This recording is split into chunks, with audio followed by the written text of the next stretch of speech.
জিতু নামের মানুষ আমার ভাইকে বিয়ে করতে চাইছিল। আমার ভাইদের বয়স কেবল 13 বছর। আমার ভাই বাধা দিছে যে আমি 13 বছরের মেয়ে কিভাবে তোমার সাথে বিয়ে দিই, তোমার বয়স 45 বছর।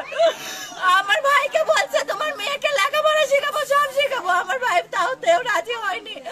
আজকে গাড়ি নিয়ে বাড়াইছে, ওকে নাকি হচ্ছে কি যেন রাস্তার মধ্যে বলছে।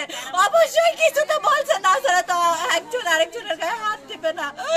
তারপরে আমার ভাইকে ওখানে ওর হচ্ছে যত দল বল ছিল, মমিতুলেরা যত ছিল টাকা পয়সা দিয়েছিল ভাড়া করে, হচ্ছে চান্ডু পান্ডু ছিল, সবাইকে নিয়ে বলছে মারছে। তো ওখানে আমার ভাই ওখান থেকে পালায় যা, আমাদেরকে বলছে আমাকে বাঁচা, ওরা আমাকে মারে ফেলে দিবি। আমার ছোট বোন ওকে লুকে পর্যন্ত রাখছিল, আমার ছোট বোনকে পর্যন্ত মানেনি। ওরা আমাদের বিয়ে মানুষ করে ওরা ডেকে ফেলে দেয় আমার ভাইকে।